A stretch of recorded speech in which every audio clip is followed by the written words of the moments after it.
Assalamualaikum warahmatullahi wabarakatuh. Alhamdulillah, nahmaduhu wa nasta'inuhu wa nastaghfiruh wa na'udzu billahi min shururi anfusina wa min sayyiati a'malina. Man yahdihillahu fala mudilla lahu wa man yudlil fala hadiya lahu. Wa ashhadu an la ilaha illallah wahdahu la sharika lahu wa ashhadu anna Muhammadan abduhu wa rasuluhu. Amma ba'd.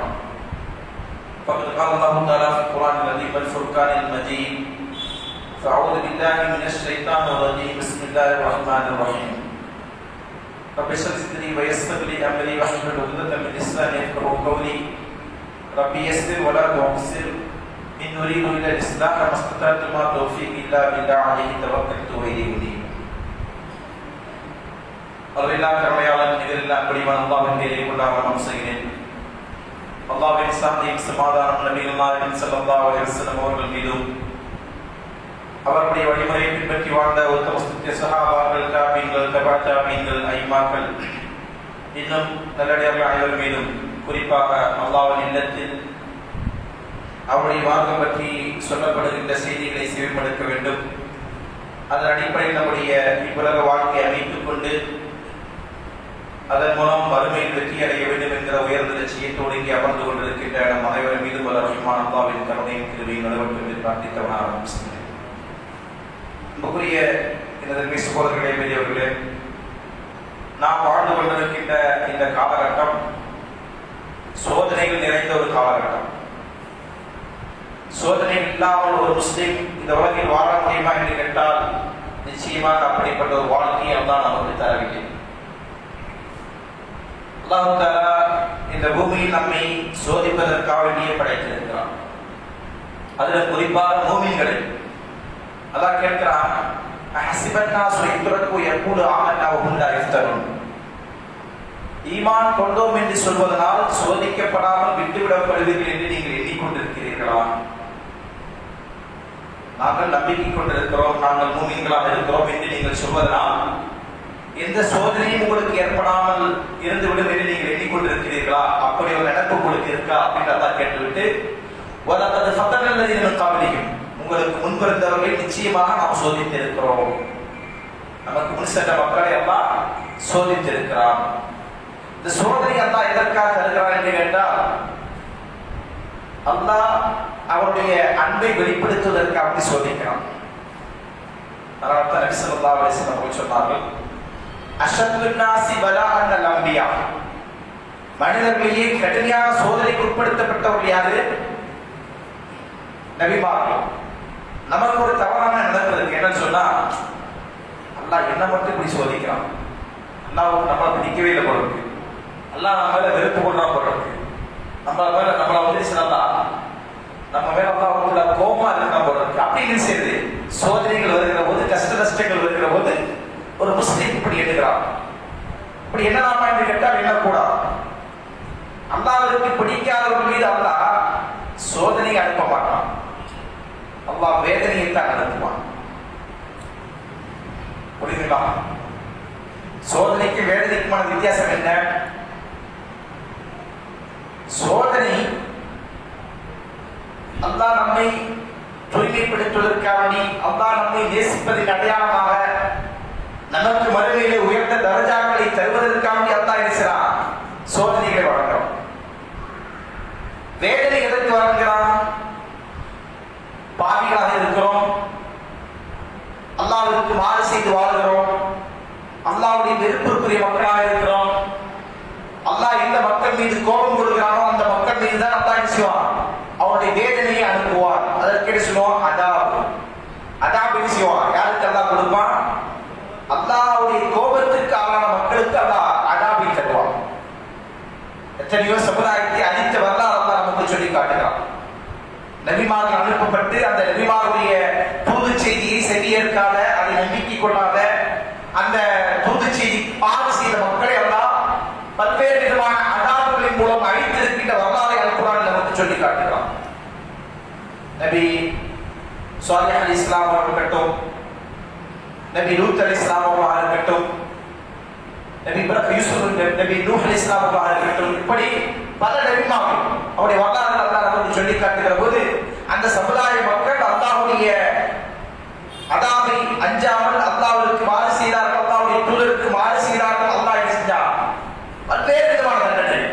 சில மக்கள் அல்லாஹ் பூமி அப்படியே புரட்டி போட்டு அல்லாஹ் அவங்களை தண்டிச்சான்.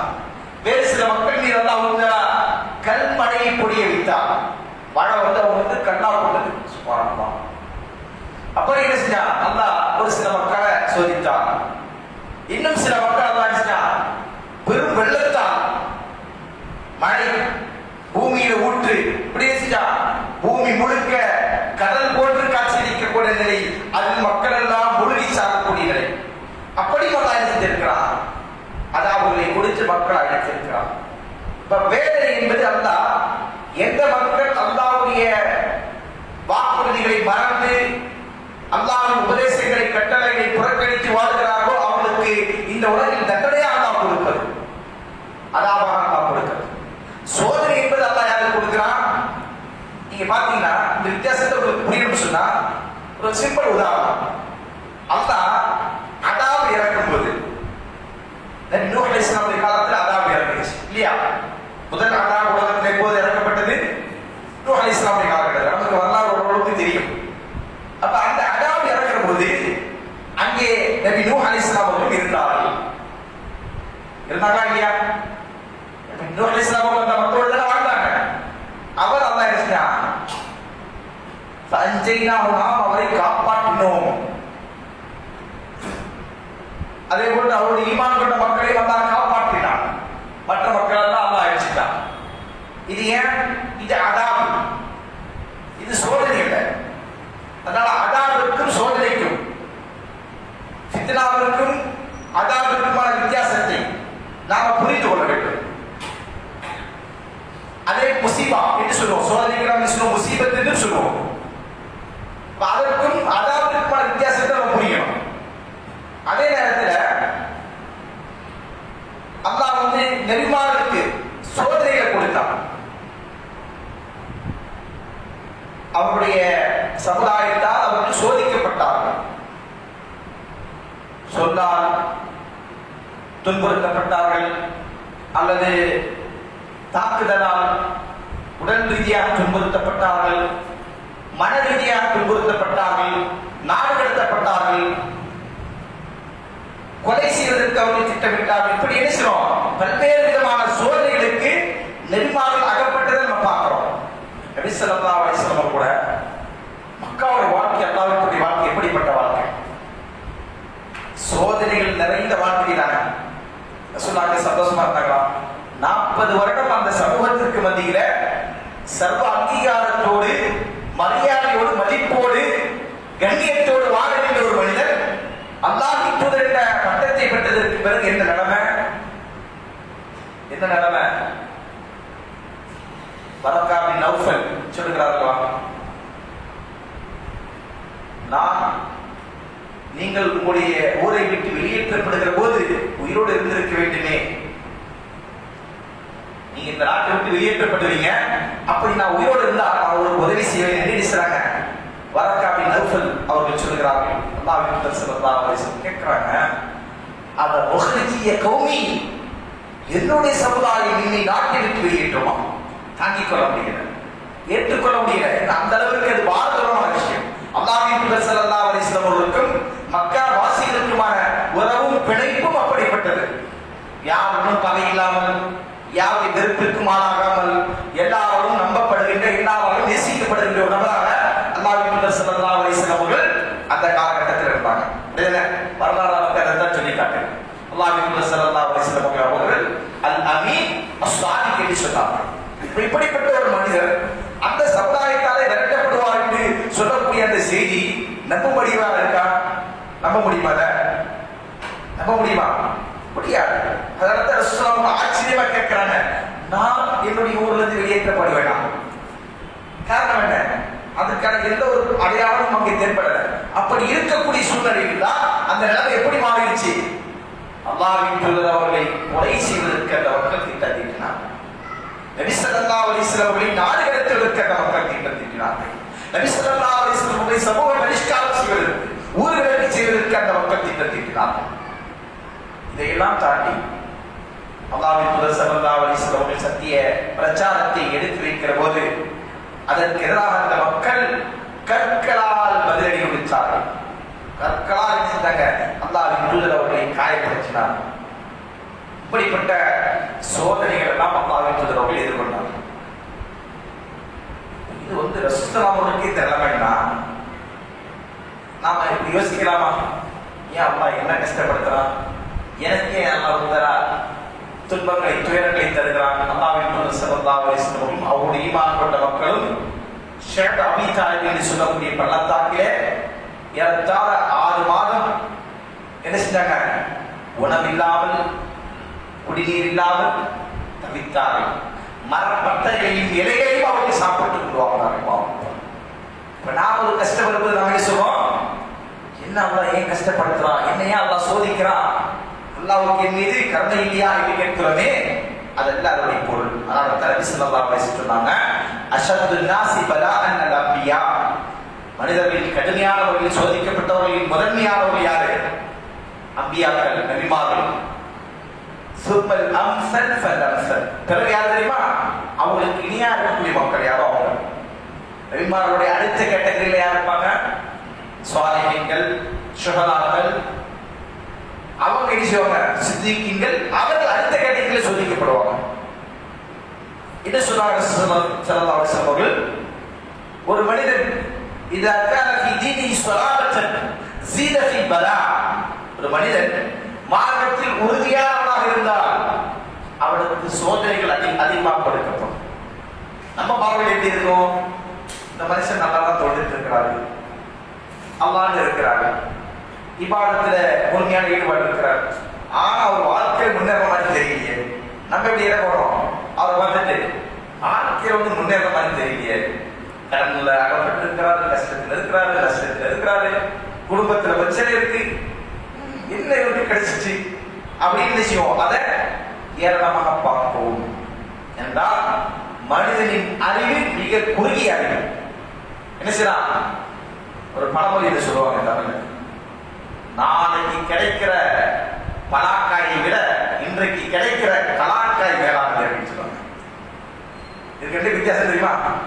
பலாக்காய் எவ்வளவு பெருசா இருக்கும், இவ்வளவு பெருசா இருக்கும். கலாய்க்காய்னா இந்த கையளவுக்கு தான் இருக்கும். அது இன்னைக்கே கிடைக்குது இல்ல, அதான் எனக்கு சந்தோஷம்.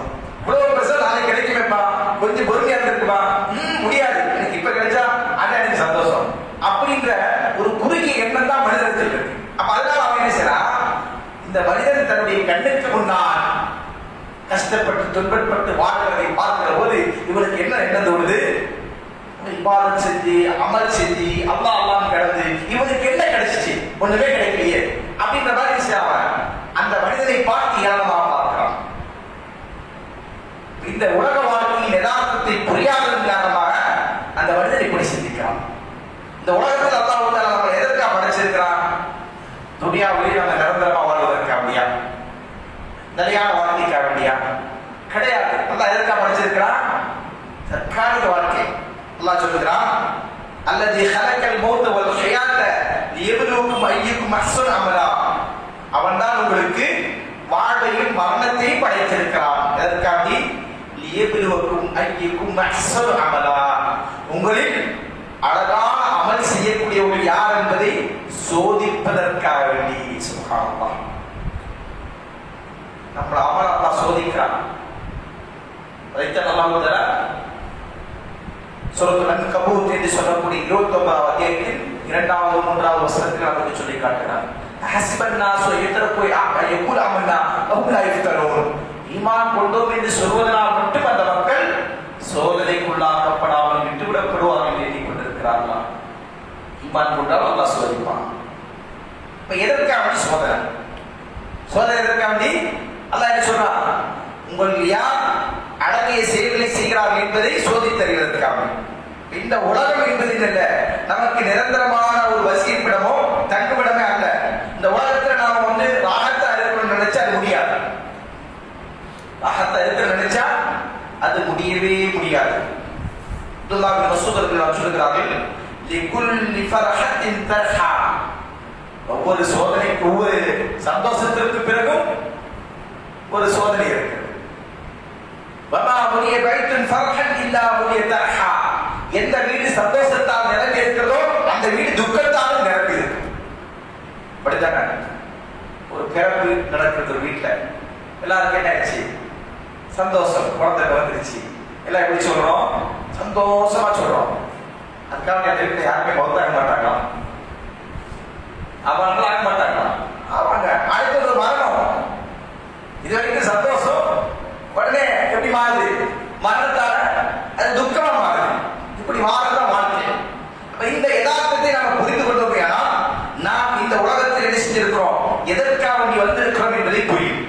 துனியாவை பொறுத்தவரை நாம் இங்கே கஷ்டங்களை அனுபவித்தாலும் நஷ்டங்களை அனுபவித்தாலும் சரி, இந்த உலகத்தில் நாம் நிம்மதியாக வாழ்வதற்கு நம்முடைய வாழ்க்கையை குறிக்கோள்.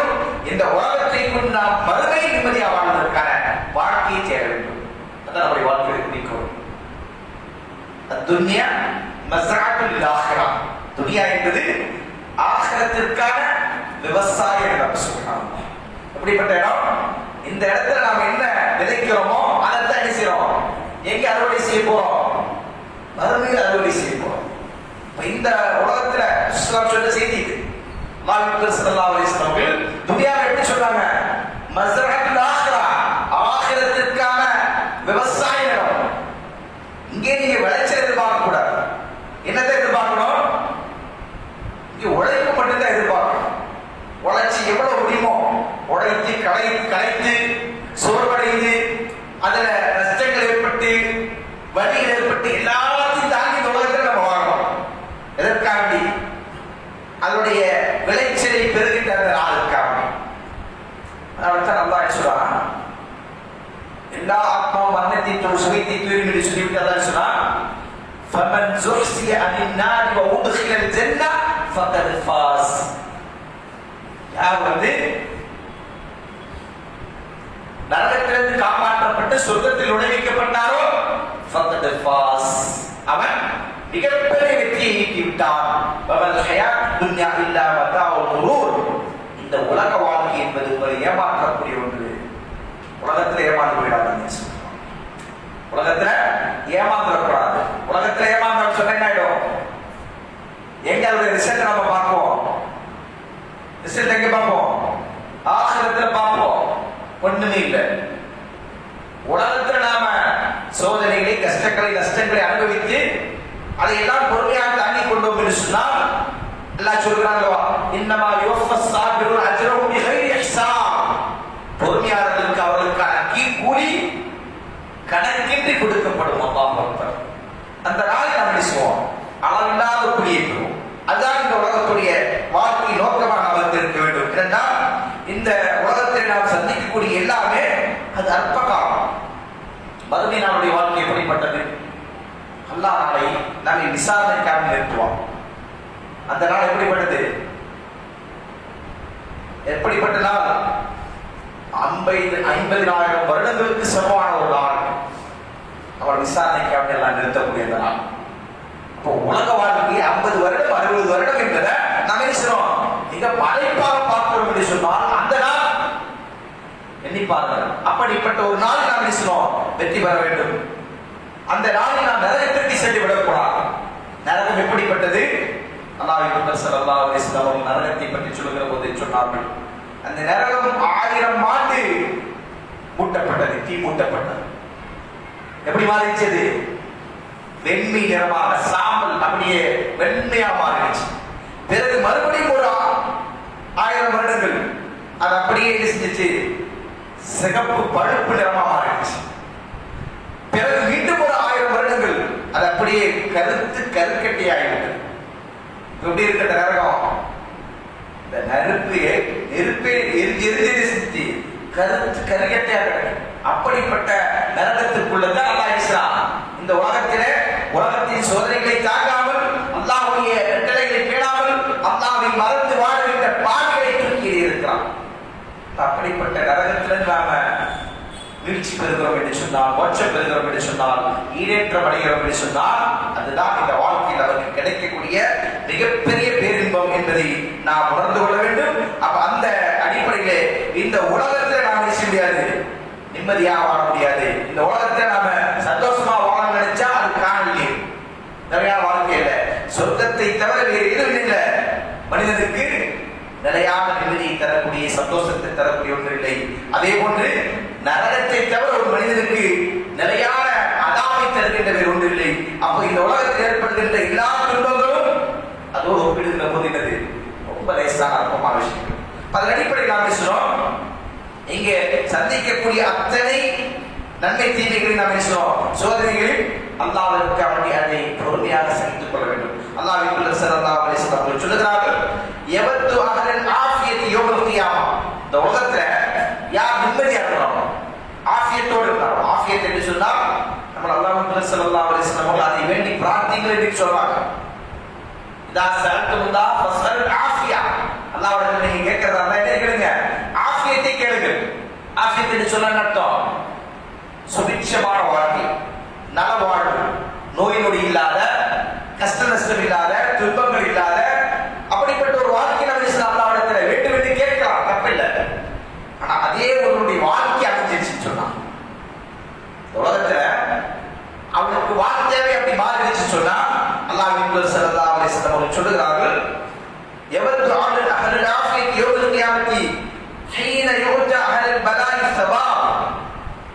அந்த ஆஃபியத்தை இந்த உலகத்திலே பெற்றவர்கள், சோதனைக்கு ஆட்படுத்தப்படாத மனிதர்கள் நாளை மறுமையில அந்த சோதனைக்கு ஆளான மக்களுக்கு கொடுக்கப்படுகிற நன்மைகளை பார்க்கிற போது அவர்கள் எண்ணுவார்கள். என்ன எண்ணுவாங்க சொன்னாங்க, லவ் அன்ன ஜுலூதஹும் கானத் புரிதத் ஃபி துன்யா பில் மகாரீப். தன்னுடைய உடலின் தோள்கள் முழுக்க முழுக்க வீசணும் கத்திரிக்கோளால் வெட்டப்பட்டிருக்க வேண்டும் என்று அவர்கள் ஆசைப்படுவார்கள். சோதனைக்கு பின் என்ன இருக்கு, நிறையான இன்பம் இருக்கிறது. அந்த இன்பத்தை பார்க்கிற போது உலகத்துல தான் நம்ம சொல்றோம், நம்மளோட வசதிகளோட பார்த்து நமக்கு என்ன தோணுது, நமக்கு இந்த மாதிரி இருந்தா அப்படின்னு ஒரு பொறாமை உண்டாகும். பொறாமை உண்டாகும், கித்தத்தும் உண்டாகும் உலகத்துல. பொறாமை என்று சொன்னால் அது ஹசது, இஸ்லாமிய விரும்பல.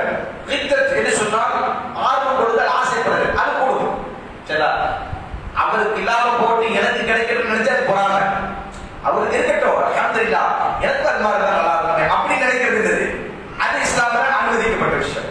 அந்த ஆர்வம் இருக்கு, ஆசை இருக்கு, அந்த வறுமையை யார் வெளிப்படுத்துறா? ஒரு மனிதன் சோதிக்கப்படாமல் சொர்க்கம் சென்றால் அந்த மனிதன் யாரை பார்த்து அப்படி எண்ணுகிறான்?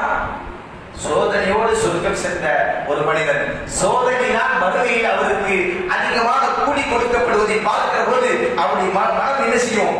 என்னுடைய உடல் முழுக்க உடலிலே கத்திரிக்கோளால் துண்டிக்கப்பட்டிருக்கும் இவ்வளவு பெரிய வேலை யோசிச்சு பாருங்க.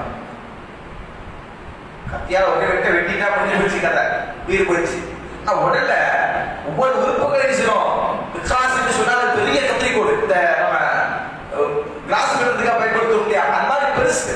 அதை போட்டு என்ன செஞ்சிருக்கணும், உடல்ல ஒவ்வொரு பகுதியும் என்ன செஞ்சிருக்கணும், துண்டிக்கப்பட்டிருக்கணும் என்று அவங்க என்ன செய்வான், ஆசைப்படுவான் என்பதா அல்லாஹ்வின் தூதர் ஸல்லல்லாஹு அலைஹி வஸல்லம் அவர்கள் சொல்கிறார். ஆரம்பத்தில் நபி ஸல்லல்லாஹு அலைஹி வஸல்லம் அஜபன் லி அம்ரில் முஃமின், முஃமினுடைய காரியம் அனைத்துமே ஆச்சரியமானது. முஃமினுக்கு ஏற்படக்கூடிய எல்லாமே என்னது, ஆச்சரியமானது.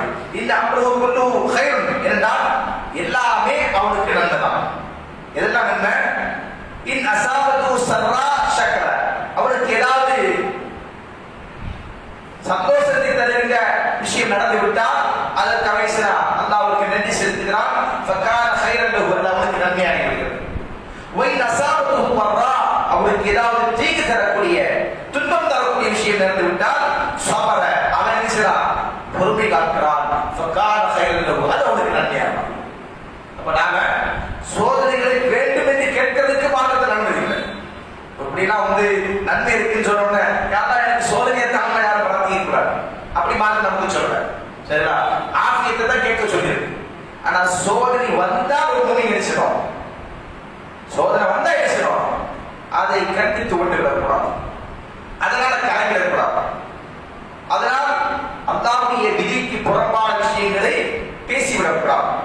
மூமின் அந்த நேரத்திலும் தன்னுடைய ஈமானை பாதுகாத்து வாழ வேண்டும், ஈமானை இழந்துடக்கூடாது.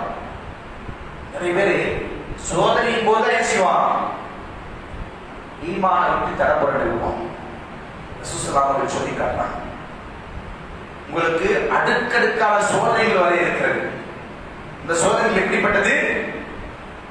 யுஸ்பிஹ் முஃமினன் வ யும்சி காஃபிரா. ஒருவன் காலையில மூமினா இருப்பான், சாயந்தரம் ஆகிறதுக்குள்ள அவன் யாராயிடுவான், காஃபிர் ஆயிடுவான். வ யும்சி மூமினன் வயுஸ்பிஹ் காஃபிரா. மாலையில மூமினா இருந்தவன் மறுநாள் காலையில இருந்தவன் காஃபிர் ஆயிடுவான். தன்னுடைய மார்க்கத்தை உலகத்தின் அற்ப லாபங்களுக்காக விட்டு விடுவான். உலகத்துல நம்ம 100 வருடமே வாழ்ந்தாலும் என்னது அது அற்பமா இல்லையா? ஏன் சொன்னாங்க, இந்த உலகம் என்பது அல்லாஹ்விடத்துல எவ்வளவு அதற்கான மதிப்பு? உலகத்திற்கு அல்லாஹ்விடத்துல எவ்வளவு மதிப்பு சொல்லுங்க? எவ்வளவு மதிப்பு? கொசுவோட இறக்கை, கொசுவைக்கு ஒரு வெயிட் கிடையாது. கொசு நம்ம எடை போட்டு பார்க்க முடியுமா? அதுக்கு என்ன செய்யும்? மைக்ரோ லெவல்ல உள்ள இந்த வெயிட்டேஜ் வேணும், வெயிட் மிஷின் வேணும், அப்படிதானே? அதை போட்டாதான் அதோடைய எடை நின்று அதோட இறக்கைய அதுக்கு எந்த அளவுக்கு மதிப்போ அதே அளவுக்கான மதிப்பு தான் அல்லாஹ்விடத்தில் இந்த உலகத்தில் இருக்குது. அப்ப அப்படி இருக்கும்போது ஒரு முஸ்லிம் இந்த உலகத்திலே 5 வருடம் 10 வருடம் அல்லது 50 வருடம் அதிகபட்சம் அல்லது 60 வருடம் இல்ல போட்டுங்க 100 வருஷம் வாழ்றாங்க, கொஞ்சம் நீண்ட ஆயுளுடையவர், அந்த 100 வருஷம் சோதிக்கப்படுகிறான்னு சொன்னா அது பெரிய சோதனையா அது அற்பமானதா? எப்படி பார்க்கணும்? ஒரு முஸ்லிம் எப்படி பார்க்கணும்? அற்பமானதுதான், அது ஒன்றும் பெரிய விஷயம் அல்ல என்றால் அதெல்லாம் இந்த உலகத்தோட முடிந்து போயிடும். சரிங்களா? அதனால்தான் சொன்னாங்க, يقول الله تعالى مع العبد المؤمن عندي جزاء اذا قبلت صفيه من اهل الدنيا ثم احتسبوا الا الجنه. ஒரு மூமினான அடியானுக்கு அல்லாஹ் சொல்றான், என்னுடைய ஒரு மூமினான அடியானுக்கு அவனுக்கு ஏற்படுகிற சோதனைகள் அவனுடைய பிரியத்திற்கும் பாசத்திற்கும் உரியதை நான் கைப்பற்றி விட்டால் அதற்கு அவனுக்கு நான் என்ன செய்றேன்? அதை அவன் நன்மையாக கருதி அல்லாஹ்விடத்தில் நன்மை கிடைக்க வேண்டிய எதிர்பார்த்து அதை பொறுமையாக இருந்து கொண்டான் என்று சொன்னால் அவனுக்கு சொர்க்கத்தை தவிர வேறு ஒன்றை நான் கொடுக்க போவதில்லை என்று அல்லாஹ் தஆலா சொல்கிறான். ஒரு மனுஷனுக்கு கண் பார்வை பறிபோய் விடுகிறது. அதை என்ன செய்யறாரு? சோதனை அல்லாஹ்வின் புறத்திலிருந்து வரக்கூடியதான். அது அவர் என்ன செய்யறாரு? அல்லாஹ் கொடுத்தா அல்லாஹ் எடுத்துட்டான். இதான் சோதனை. நம்ம கிட்ட இருக்கிறது எதுவுமே நமக்கு சொந்தமானது இல்லை. அப்படியா? நம்மளே உருவாக்கி நம்மளே பணம் காசு கொடுத்து நம்மளே கஷ்டப்பட்டு உழைச்சி ஏற்படுத்தி கொண்டதா அப்படின்னு கேட்ட கிடையாது. எல்லா இடத்துல நமக்கு கிடைச்சது அல்லாஹ்விடத்திலிருந்து கிடைச்சது. சரிடா? அப்ப அதுல அல்லாஹ் ஒரு சோதனை தரான்னு சொன்னா கொடுத்தவன் எடுத்துட்டான், கொடுத்தவனே எடுத்துட்டான், முடிஞ்சு போச்சு. இன்ன லில்லாஹி மா அஹத வ மா அத்தா. கொடுத்ததும் எடுத்ததும் எல்லாம் யாருக்கு சொந்தம்? அல்லாஹ்வுக்கு சொந்தமான. அப்ப அதுல நமக்கு என்ன இருக்கு? இழப்பு. நமக்கு ஏதாவது இழப்பு இருக்கா? கொடுத்தது அல்லாஹ், அல்லாஹ் எடுத்துட்டான். சோதனை மூலமா நமக்கு நம்முடைய உடலில் ஏற்படுகிற சோதனையா இருக்கட்டும், பொருளாதாரத்தில் ஏற்படுகிற சோதனையா இருக்கட்டும், உயிரில் ஏற்படுகிற சோதனையா இருக்கட்டும், எப்பேற்பட்ட சோதனையா இருந்தாலும் எல்லாமே அல்லாஹ் தந்ததிலிருந்து அவனை தான் நடத்தினான்.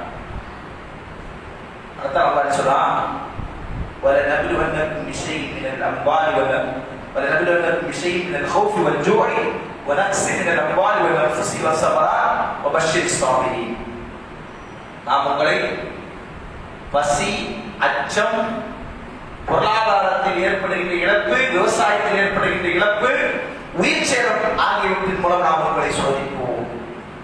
சோதிப்போம் அல்லாஹ் என்ன செஞ்சிருக்கிறான்? நமக்கு முன்னரே சொல்லி காட்டுறான். அல்லாஹ் திடீர்னு நமக்கு சொல்லாம செஞ்ச விஷயம் கூட கிடையாது.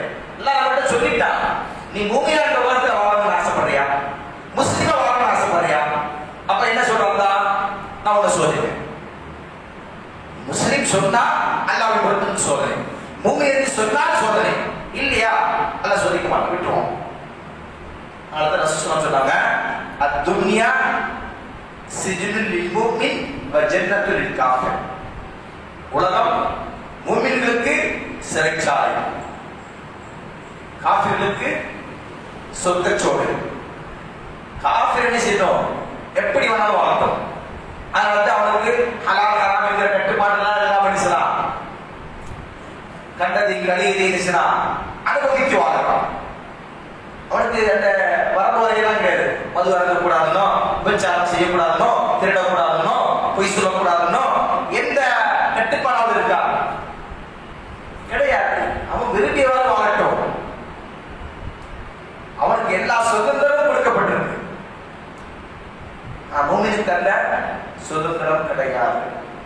மூமினா இருக்கிறவன் என்ன செய்யணும்? மூமினா இருந்தாலே என்ன செய்யறவன் அல்லாஹ்வுக்கு ரசூலுக்கு கட்டுப்படணும். அல்லாஹ் சொல்றான் இல்லையா, வமா கான லிமுமினின் வலா முமினத்தின் இதா கலல்லாஹு ரசூலு அம்ரன் அன் யகூல லஹு ഖിയറത്തുൻ ஃபீ அம்ரி. மூமினான ஆணுக்கோ மூமினான பெண்ணுக்கோ அல்லாஹ்வும் ஒரு விஷயத்தை தீர்ப்பு சொல்லிவிட்டால் அதில் மாற்ற அபிப்பிராயம் கொள்வதற்கான அனுமதி. அதுக்கே நம்ம ரைட்ஸ் கிடையாது. செய்யறது போட்டோம், நம்ம செய்யறது என்பது போட்டோம், செயல் வடிவத்தில் கொண்டு வரதை தாண்டி அது அப்படி இல்லை இப்படி என்கிற ஒரு ஒப்பீனியனை கொள்வதற்கு கூட ஒரு முஸ்லிமுக்கு அனுமதி இல்லை. முஸ்லிமாக இருந்தால் மூமினாக இருந்தால் அவன் யாருக்கு கட்டுப்படணும்? அல்லாஹ்விற்கும் அல்லாஹ்வுடைய தூதர் அவர்களுக்கு முழுமையாக கட்டுப்படணும். மறுப்பே இருக்கக்கூடாது, மறுபேச்சு இருக்கக்கூடாது. சமீனா வாச்சாரா சமீட்டோம் கட்டுப்பட்டோம், ஆமன்னா சல்லம்னா ஈமான் கொண்டுட்டு அடிபடிச்சிட்டோம், வேற எதுவுமே இல்லை. அடுத்த ஒரு ஆப்ஷனே கிடையாது. சரிங்களா? அப்படி இருக்கிறவங்க யாரு? மூமின். அப்ப அப்படிப்பட்ட மூமின் அல்லாஹ் என்ன செய்வான்? எல்லா விதத்திலும் சோதிப்பான். சோதிக்கிறதற்காண்டி சோதனைக்கு பிறகு சிறந்த வாழ்க்கை இருக்கு. அதனால தான் அல்லாஹ் சொல்றான் ஃபபஷ்ஷிரில் ஸாபிரீன். யாருக்கு நற்செய்தி? பொறுமையாளர்களுக்கு நபி நீங்கள் நற்செய்தி சொல்லுங்கள், சுபச்செய்தி சொல்லுங்கள். அவங்க யாரு? பொறுமையாளர்கள் யாரு? அல்லது இதா அஸாபத்து முஸீபா, சோதனைகள் அவர்களுக்கு ஏற்படுகிற போது, முஸீபத்துகள் அவர்களுக்கு வருகிற போது, காலு இன்னா லில்லாஹி வ இன்னா இலைஹி ராஜிஊன், அவர்கள் சொன்ன வார்த்தை என்ன தெரியுமா? நாங்கள் அல்லாஹ்விற்குரியவர்கள். சுப்ஹானல்லாஹ். நாங்க யாருக்குரியவர்கள்? அல்லாஹ்வால் படைக்கப்பட்டவர்கள், அல்லாஹ்வை ஈமான் கொண்டவர்கள், இந்த உலகில் அல்லாஹ்வுக்கு வேண்டி வாழக்கூடியவர்கள், அல்லாஹ்வுக்குரியவர்கள். அதான் அர்த்தம். நாங்கள் யாரு? அல்லாஹ்வுக்குரியவர்கள். இன்னா லில்லாஹி வ இன்னா இலைஹி ராஜிஊன். அல்லாஹ்வின் பக்கமே நாங்கள் திரும்பி செல்லக்கூடியவர்கள். அந்த நாளுக்காக இந்த உலகத்தில் வாழ்ந்து கொண்டிருக்கிறோம். இந்த உலகத்தில் வாழ்வதற்காக வாழ, உலகத்தில் அனுபவிப்பதற்காக இருக்கிற, எதற்காக இருக்கிறோம்? இந்த உலகத்திலிருந்து நாம் இனிக்கிறோம், ஒரு பயணத்தை நாம் எடுக்க ஆரம்பிக்க இருக்கிறோம். அந்த பயணம் ரப்பை நோக்கிய பயணம். நம்மை படைத்த நம்முடைய ரப்பை நோக்கிய பயணத்திற்கு நாம் இனிக்கிறோம். இந்த உலகத்திலிருந்து நாம் தயாராகி கொண்டிருக்கிறோம். எப்படி தயாராக வேண்டும்? அல்லாஹ் நமக்கு விதித்த விதிகளை சந்தித்துக் கொண்டு அதை எதிர்கொண்டு அதிலே நாம் தோன்று விடாமல், அதிலே நாம் தோற்று விடாமல் நாம் இனிக்கிறோம். அந்த சோதனைகளை எல்லாம் உறுதியாக இருந்து எதிர்கொள்ள வேண்டும். என்றால் அதற்கு தான் அல்லாஹ்விடத்தில் நமக்கு என்ன செய்யப்படும்? ஏராளமான நன்மைகள் இருக்கிறது என்பதை அல்லாஹ் தூதர் ஸல்லல்லாஹு அலைஹி வஸல்லம் சொல்லி காட்டுகிறார். நபி ஸல்லல்லாஹு அலைஹி வஸல்லம் சொல்கிறார்கள், இதா அராதல்லாஹு பிஅப்தில் கைர அஜ்ஜல லஹுல் உகுபா. அல்லாஹ் ஒரு அடியானுக்கு நன்மை நாடி விட்டான், அல்லாஹ் ஒரு அடியானுக்கு நன்மை நாடி விட்டான், அஜ்ஜல லஹுல் உகுபா, அவனுக்கு தண்டனை அல்லாஹ் வேகமாக தருவான். நம்ம என்னதான் மூமின்களாக இருந்தாலும் முஸ்லிம்களாக இருந்தாலும் சோதனைகளை நாம் பொறுமையோடு சகிக்கக்கூடியவர்களாக இருந்தாலும் வாழ்க்கையில் எந்த பாவமும் செய்யாம வாழ்றோமா? அப்படியா இருக்கலாம்? இல்ல, நம்ம பாவங்களை செய்யறோம். அந்த பாவத்தின் மூலமாக நாளை நாம் மறுமையை என்ன செய்யக்கூடாது? நஷ்டவாதிகளாக நின்று விடக்கூடாது. அல்லாஹ் இப்படிப்பட்ட கருணையாக பாருங்கள். பாவம் செய்யறோம், அந்த பாவத்திற்காக எல்லாம் தண்டனைகளை சொல்லி இருக்கிறார், குற்றங்களை சொல்லி இருக்கிறார், வேதனைகளை சொல்லி இருக்கிறார். அது மிக கொடியது, கொடூரமானது. அதை மனிதனால் தாங்கிக் கொள்ள முடியாது. அப்ப அதுக்காக எல்லாம் என்ன அந்த கணக்கிலக்கே ஃபைசலா பண்ணணும். அதனால அல்லாஹ் என்ன மூமின்களுக்கு இந்த உலகத்திலே அல்லாஹ் சில சில சோதனைகளை தந்து அல்லாஹ் அந்த மனிதனை தூய்மைப்படுத்துகிறார். நபி ஸல்லல்லாஹு அலைஹி வஸல்லம் சொல்றாங்க, எந்த ஒரு மனிதனுக்கு அல்லாஹ் நன்மை நாடுகிறானோ அந்த மனிதனுக்கு அல்லாஹ் என்ன இந்த உலகத்திலேயே தண்டனை விரைவாக கொடுத்து விடுகிறார். வஇதா அராதல்லாஹு பிஅப்தி ஷர்ர, ஒரு அடியானுக்கு அல்லாஹ் தீமை நாடிவிட்டால், நன்மை நாடினாலும் இந்த உலகத்திலே செய்து சின்ன சின்ன தவறுகளுக்கு அதற்கான பரிகாரத்தை அல்லாஹ் இந்த உலகத்தில் பார்த்துக்கலாம். அல்லாஹ் ஒரு அடியானுக்கு ஷர்ர நாடிட்டான்னு சொன்ன அன்சகஹு பிதம்பிஹி, அவனுடைய பாவங்கள் எல்லாம் அல்லாஹ் அவனுக்கு அப்படி தடுத்து வைத்து பிடித்து வைத்துக் கொள்வான். எந்த அளவுக்கு சொன்னா ஹத்தா யுவாஃபிஹி யௌமல் கியாமா, அதுக்கு எல்லாத்துக்கும் அல்லாஹ் என்ன செய்வான்? மறுமையினால கணக்கு வச்சுவான். நாம அல்லாஹ்வை சந்திக்கிற நாளில் பாவக்கரையோடு குற்றவாளிகளாக இருப்பது நமக்கு பிடித்தமான விஷயமா இருக்குமா? அல்லது அல்லாஹ்